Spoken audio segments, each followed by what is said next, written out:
the 1st of February, I'm illegal here in Austria. From the 15th of March, they start to fine me. So 1.5 months, I have time to get myself vaccinated. From the 15th of March, they start to fine me. The fines will go up to 3,600 euros. And if I refuse to do this a few times in a row, so maybe up until next autumn, I don't know, they will start putting some people into prison, maybe even earlier.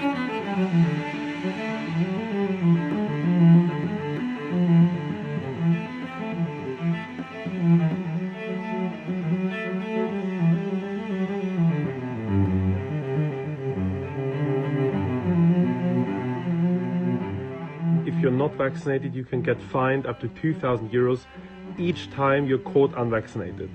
This can mean, and this is explicitly being said so, that you can also get fined more than once a day, also 3 times, 4 times, 5 times if you're unvaccinated. If you refuse to pay this, the government wants to put us into a separate prison, which has to be created for unvaccinated people up to 1 year. That's the reason I need your support. We as Austrians, we all need your support.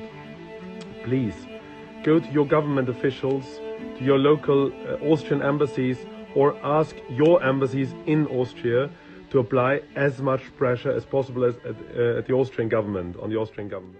Okay, today I'm really excited to speak to Alexander from Austria.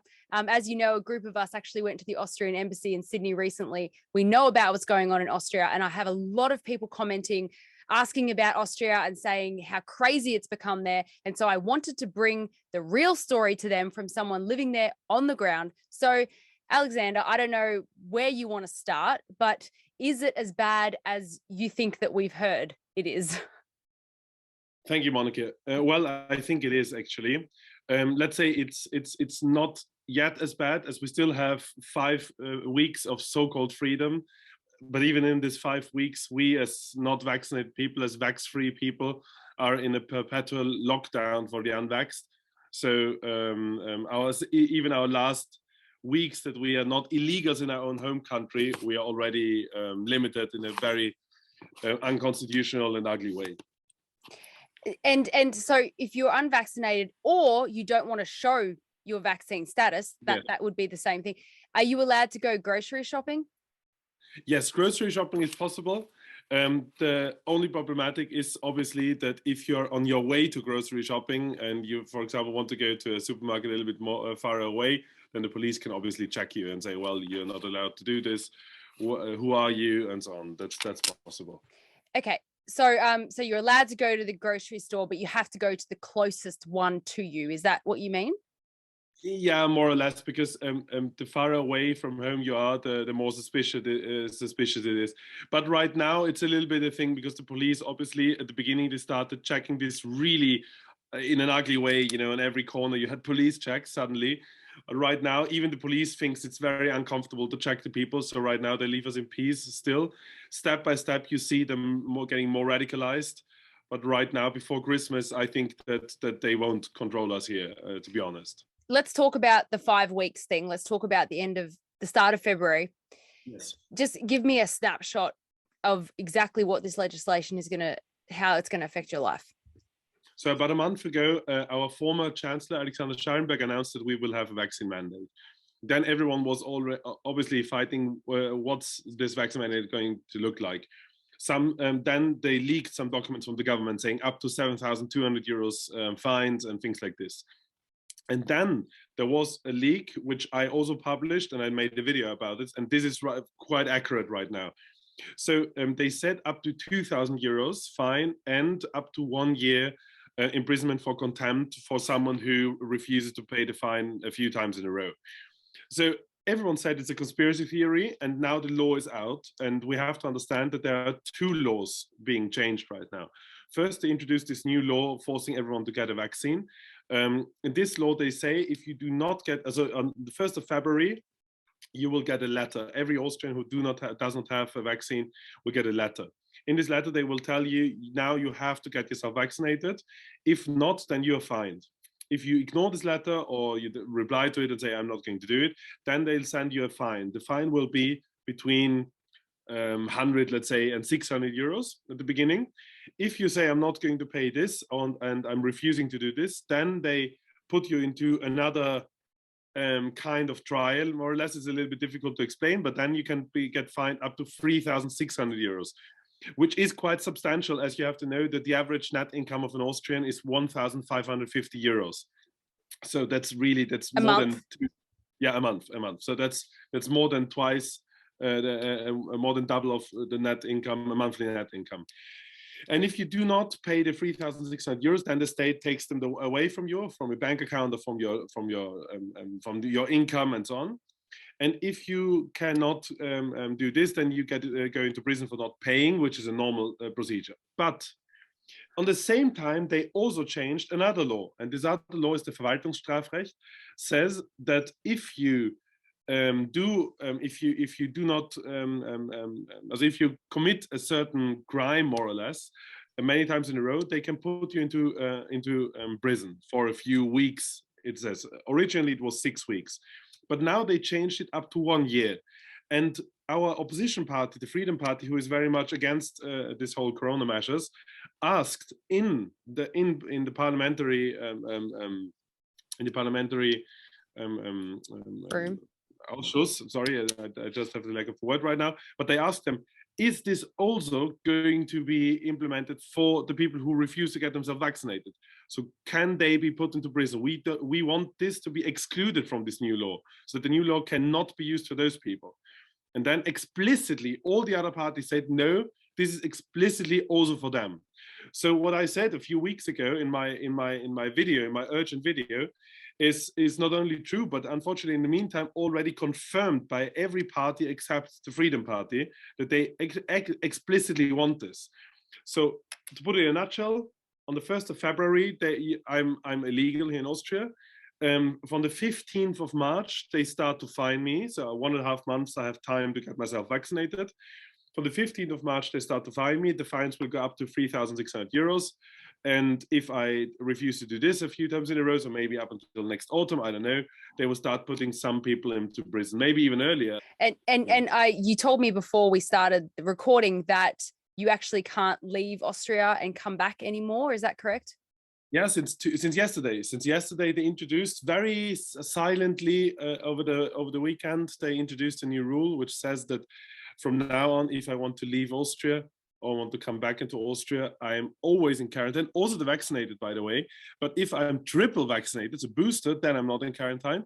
If I'm double vaccinated, then I am in quarantine, but I can test myself free without the government checking, something like this.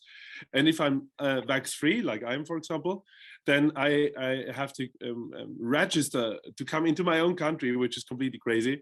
I have to register and to test myself out with a PCR test. And if I do not test myself out, then the quarantine continues as long as you're not tested. So even if you, for example, would stay 2 months in quarantine, you would be still in quarantine.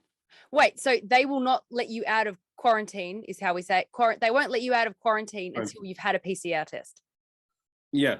End of story. No appeal. Yeah. And registration without the registration. Yeah, but which is new. We never had this because we are, I'm a citizen of my own country. I never had to register to come into my own country. I have a passport showing that I am an Austrian. But yeah. So, and just so everyone knows, watching, who doesn't understand where Austria is, it's landlocked and it's a very small country. So it's very normal for citizens to work in one country and live in another, live in Austria.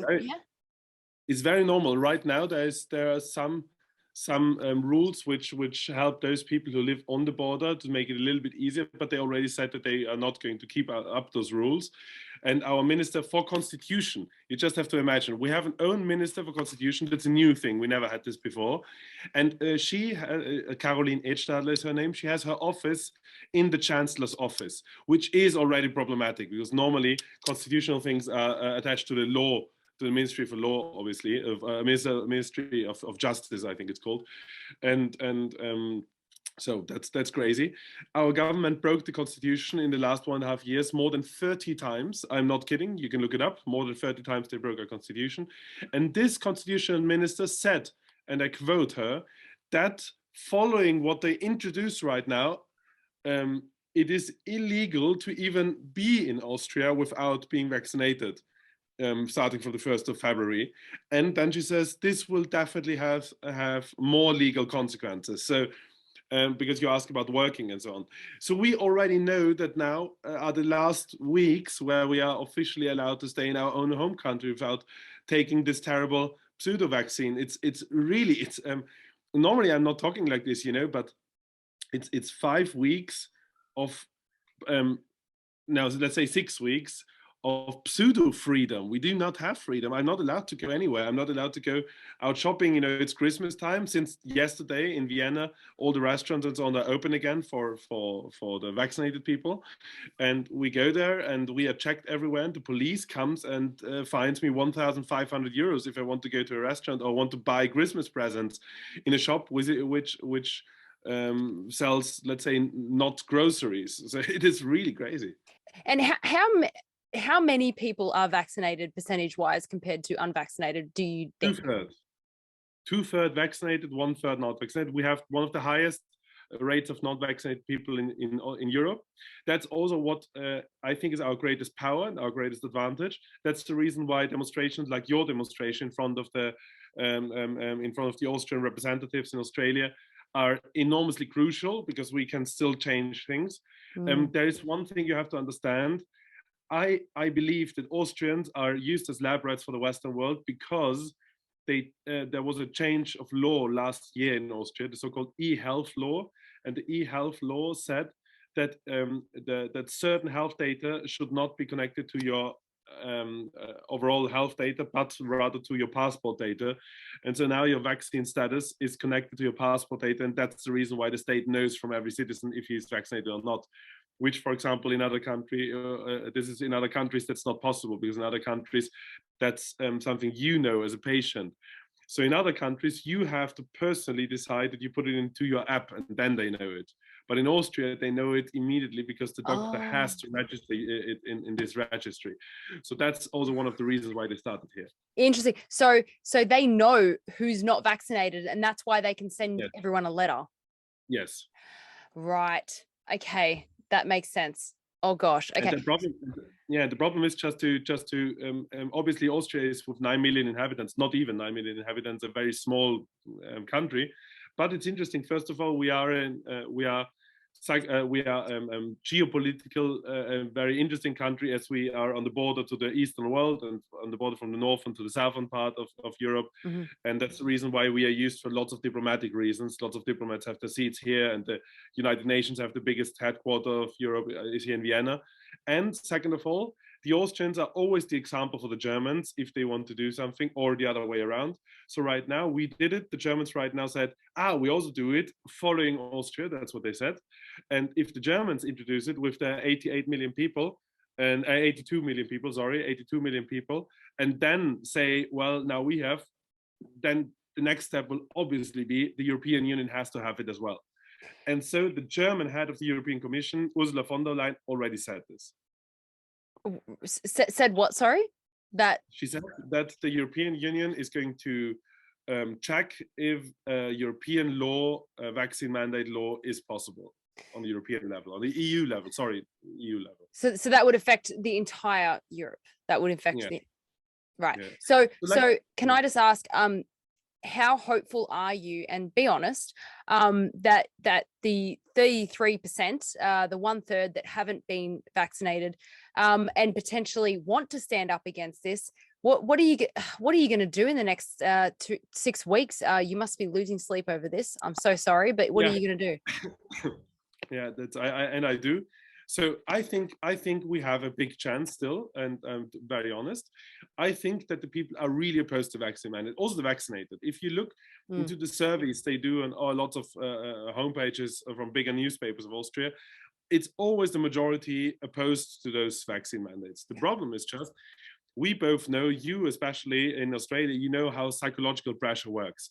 So the problem is they will now implement more and more pressure. They will now give us a little bit of candy, So now, for example, they said, after lots of pressure from the streets, they said that even vax-free people are allowed to spend their Christmas days with not only their own household, but with up to 10 people. So they right now said, well, here have Christmas a little bit, which I think is a joke, but at least, you know, I know it's terrible to say, but obviously it's a relief for lots of people, unfortunately.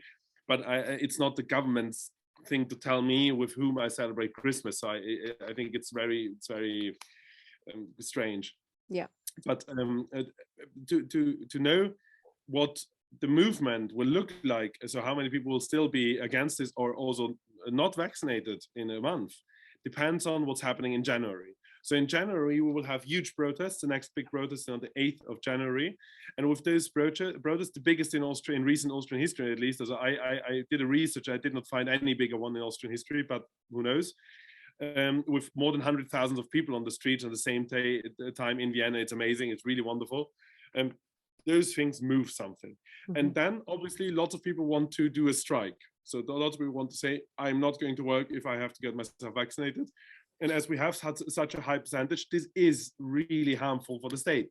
Yes. If those people are going to do this, and I think that lots of people are up to do this, and as far as I know, there are lists out there, and on those lists there are already thousands of people on site on them, which is big considering the small country we live in. Then I think this could definitely move things. But, and I have to bring this in, and that's where my hope still is not that big, but it grows every day. They do not only introduce the vaccine mandate, obviously, they also introduce step by step that you are forced to use your digital Corona passport to enter facilities, every facility. And that's that's a European Commission's plan. We all know very well since years. It's called the Digital Identity Plan, which tells you that there is one QR code connected to your biometrical data, your passport data, your health data, your bank data, your insurance data, and so on. And you're only allowed to travel with this, use this to buy something, use this to do whatever you need to do in your normal life. And the problem is that the green passport, so that's how the Corona passport is called here, is officially the beginning of this new system. So even if we fight the vaccine mandate, we have to be very aware that they are still going to check us with a QR code, what you do every day and so on. So you're still under a permanent surveillance like in China. Yep. So the problem is that we fight on so many fronts right now. I think we can win this, but it's going to be a hard fight, and we need people who are ready to sacrifice lots of not only time and money and so on, but potentially also the freedom. Yeah. And what I can tell you about Australia, and I think it's really important for your people to hear this, is that a lot of people who didn't want to get vaccinated did get vaccinated to keep their job. But then now the boosters are coming out, and they're now classified as unvaccinated again, unless they get the booster. And so now a lot of people are saying no. But if they had said no at the beginning, they would have saved themselves the first two. So the point I'm making is if you're going to say no eventually, you may as well say no right now, before you get sick or anything like that. So Austria has a really special moment right now. And I can tell you that the only way the mandate will succeed in Austria is if people start taking it. But if the 33% say no, then you'll win. Yes, obviously. We know this. And thank you very much. That's exactly what I say as well. I think it is a chance that people who got double vaccinated, that they can be on our side right now again, more or less, because lots of them had severe side effects from the vaccine. We cannot forget this. And so lots of people say, really out of personal reasons, I really do not want to get a third shot because the second shot really knocked me out for a few months. And so those people obviously are now fighting with us. But you're very right. They unfortunately, the more people we have that take the shot, the smaller our power is. That's very normal. That's right. And we have a little bit lost our power because of some people that were just really scared to lose their job, and I understand, but it's fully understand. It hasn't worked. Same here. They pressure you in a very ugly way. Great. And then there's one aspect I want to point out, but that's something you will know as well in Australia. The problem is, as soon as this is illegal, and our Minister for Constitution already said there will be further consequences. One of those further consequences could be, and I know I'm putting up a theory, but you will fully understand why this is, I think, not so much a theory. if you are a parent of a little child and you're unvaccinated, then you are bad. Then I guess in half a year, it's called bad parenting, being an unvaccinated parent. So they will go after your children as well, and that's a weak spot. So if people think that the last thing they can take away from them is the money and the income from the job, but then they can still the homeless money. First of all, the money for not homeless, the money for unemployed people will also be lowered if you're unvaccinated, and then they will go after your children, after your family. Yep. Always in every totalitarian system. Australia can sing a song about this. Look, I mean, it happened. Obviously, the re-education camps. Back in Germany in World War II. I think we already have parts in our legislation that makes it completely fine for them to separate parents from their children if they're a health risk. So it can already happen, and the quarantine camps are big enough to have children areas, and they'll get re-educated to be not like their parents. So it's not a conspiracy at all, unfortunately. Now, is there a lasting message that you'd like to give to the Australian people watching? Yes. So the biggest message I have is every Austrian I know who's encouraged, who works in this movement and fights in this movement, knows the Australian case. They all look at Australia, they look at your quarantine camps. We all really suffer with you. We also organized some little protests in front of the Australian embassy here. That things like this happen, and we really know that we right now have to fight together. There's one piece of hope, more or less, I want to show. First of all, everything we said, everything, and I'm part of this anti-movement since about a year, a little bit early already, but since a year publicly, everything we said turned out to be true. Everything. We knew that the vaccine mandates will come. We were true. We knew that they will force to separate us. We were true. We knew the division coming. We were right. Everything we said was true. So what we know is that we are not conspiracy theorists and so on. We know that, but that's clear. We are the ones who understood what the state really wants to do, and this understanding gives us now a possibility to also help other people and to tell them, look, what I said the last 1.5 years turned out to be right. Please fight with me. And I think that's a huge power, because people do not like to get lied to every month, and the government lies to the people every month. So that's one thing. And the second thing I want to say is, obviously, keep up the good fight.